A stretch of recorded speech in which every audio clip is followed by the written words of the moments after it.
Selamat pagi anak-anak, bertemu lagi dengan saya Pak Eko Kuntadi untuk pelajaran PKK.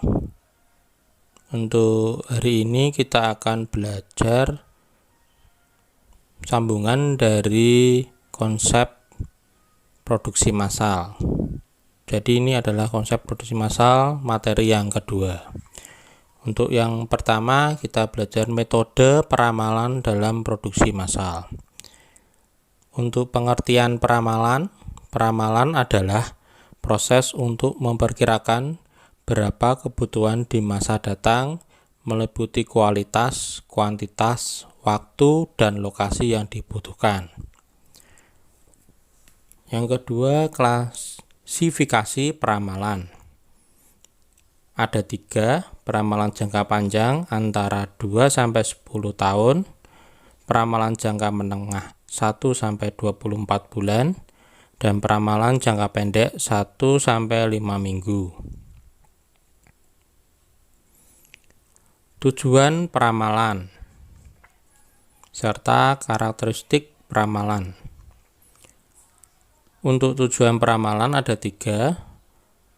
Menentukan kebutuhan pabrik, menentukan perencanaan jangka menengah, menentukan penjadwalan jangka pendek. Untuk yang karakteristik peramal, ada 3 juga, akurasi, biaya, dan kemudahan. Metode peramalan perencanaan produksi.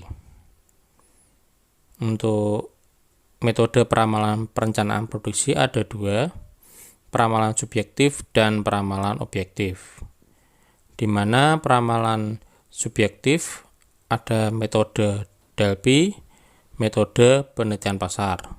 Serta untuk peramalan objektif, metode intrinsik dan ekstrinsik.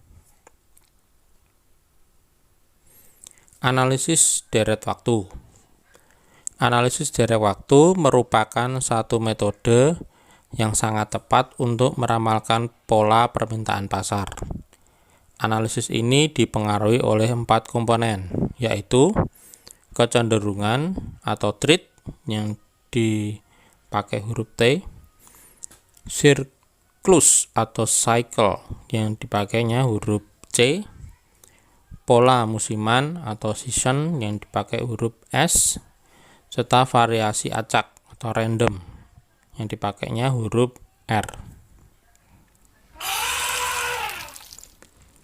Indikator keberhasilan tahap produksi massal. Indikator ini merupakan bagian kegiatan manajemen produksi yang bertujuan untuk menciptakan kegunaan bentuk atau form utility. Adapun yang pertama, keberhasilan manajemen produksi meliputi produktivitas, kapasitas, kecepatan pengiriman, kualitas produk, kecepatan proses, fleksibilitas. Yang kedua, ukuran kinerja sistem produksi meliputi ongkos produksi, kualitas produk, tingkat pelayanan. Yang ketiga, ukuran kinerja produktivitas mesin. Kinerja produktivitas mesin umumnya diukur menggunakan OEE atau Overall Equipment Effectiveness. Sistem ini menggunakan 3 indikator, yaitu availability, performance, dan quality. Untuk tahap pengukuran menggunakan OEE yaitu A. Memulai dari pengukuran manual, B. Fokus pada kerugian, C. Menetapkan target tambahan, D. Memantau segala kendala, dan E. Hati-hati dalam membuat perbandingan. Proses produksi massal. Adapun pengertian proses produksi adalah suatu cara atau metode untuk menambah kegunaan suatu barang dan jasa menggunakan faktor produksi yang ada agar lebih bermanfaat dalam memenuhi kebutuhan. Jenis-jenis proses produksi. Untuk yang pertama, berdasarkan wujud proses produksi. Ada kimiawi, perubahan bentuk, assembling, transportasi, penciptaan jasa administrasi. Untuk penjelasannya, yang pertama kimiawi, proses produksi yang menitik beratkan pada adanya proses analisis atau sintesis serta senyawa kimia. Contoh, produksi pada perubahan obat-obatan, tambang minyak. Yang kedua, perubahan bentuk. Proses produksi yang pelaksanaannya produksinya menitik beratkan pada perubahan masukan atau input menjadi proses keluaran atau output, sehingga didapatkan penambahan manfaat atau faedah dari barang tersebut. Yang ketiga, assembling. Proses produksi yang dalam pelaksanaannya lebih menguntungkan pada proses penggabungan dari komponen-komponen produk dalam perusahaan yang bersangkutan atau membeli komponen produk yang dibeli dari perusahaan lain. Transportasi, proses produksi yang menciptakan pelayanan atau jasa pemindahan tempat baik berupa barang ataupun manusia. Dan yang terakhir, penciptaan jasa administrasi adalah suatu proses yang memberikan jasa administrasi kepada perusahaan-perusahaan lain atau lembaga yang membutuhkan.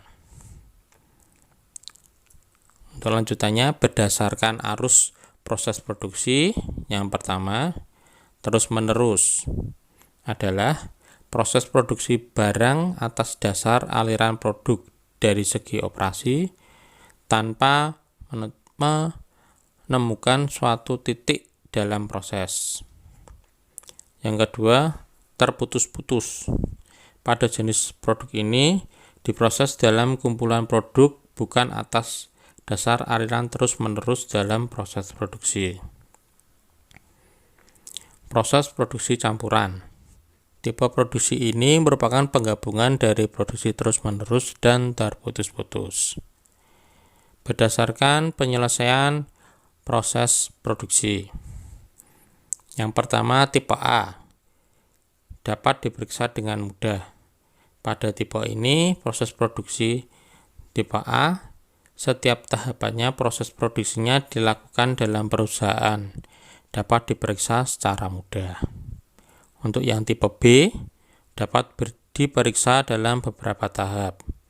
Penyelesaian proses produksi dalam perusahaan bersangkutan akan terdapat beberapa ketergantungan dari masing-masing tahapan produksi. Untuk tipe C, terdapat penggabungan komponen produk. Perusahaan yang menyelesaikan produksi dalam perusahaan yang bersangkutan akan terdapat beberapa ketergantungan dari masing-masing tahap produksi.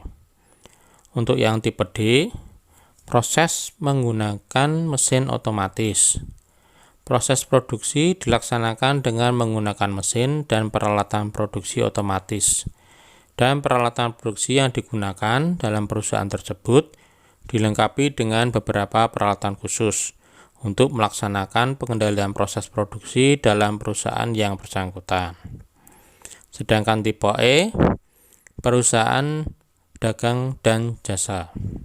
Merupakan proses produksi dari perusahaan-perusahaan semacam ini menjadi agak berbeda dengan beberapa perusahaan yang melaksanakan prosesnya dalam proses produksi yang dilaksanakan dalam perusahaan yang bersangkutan. Proses produksi berdasarkan bahan mentah. Ada analitik dan sintetik. Untuk analitik sendiri merupakan suatu bentuk proses produksi yang menciptakan beberapa barang dari suatu jenis bahan mentah atau input. Sedangkan sintetik yaitu proses menggabungkan beberapa input atau bahan mentah menjadi satu barang lain. Tujuan proses produksi ada 3, meningkatkan efisiensi, meningkatkan produktivitas, meningkatkan kualitas. Tahap proses produksi. Untuk tahap proses produksi akan berbeda-beda untuk setiap pabrik. Dicontohkan pada produk sepeda motor. Untuk tahapan proses produksinya meliputi yang pertama, menyediakan komponen. Adalah seksi yang bertugas menerima klarifikasi serta distribusi komponen ke produksi. Yang kedua, injeksi plastik. Seksi yang bertugas memproduksi komponen plastik dengan fasilitas mesin injeksi plastik yang menggunakan teknik cetakan.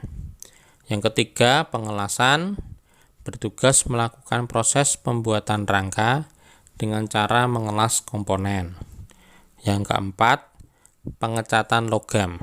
Seksi pengecatan logam mengerjakan proses pengecatan pada beberapa bagian komponen. Yang kelima, dripping proses, yaitu proses penutupan komponen dengan cat melalui teknik pencelupan. Yang keenam, pengecatan plastik. Proses pengecatan plastik part tidak sama dengan proses pengecatan steel part, karena ada beberapa perbedaan, antara lain tidak adanya proses pre-treatment, overhead convert lebih pendek, temperatur oven lebih rendah, dan pengecatan secara manual dengan spray atau hand gun. Untuk yang ketujuh, General Sub-Assembling merupakan seksi yang mengerjakan proses penggabungan komponen agar mempermudah serta mempercepat proses produksi di line assembling. Untuk assembling merupakan tahap terakhir dari proses pembuatan unit sepeda motor. Terus yang kesembilan, final inspection, kegiatan akhir dari seksi assembling yang bertugas melakukan pemeriksaan unit sepeda motor yang telah selesai dirakit, dilakukan oleh bagian final inspection. Dan yang terakhir adalah shipping, adalah bagian yang bertugas mengirim unit sepeda motor ke seluruh cabang atau dealer di seluruh Indonesia dan juga untuk kebutuhan ekspor. Demikian anak-anakku untuk materi konsep pengenalan konsep produksi massal. Terima kasih atas perhatiannya. Kita berjumpa lagi untuk materi berikutnya. Salam sehat, tetap cuci tangan, jaga jarak, dan Mataram Jaya.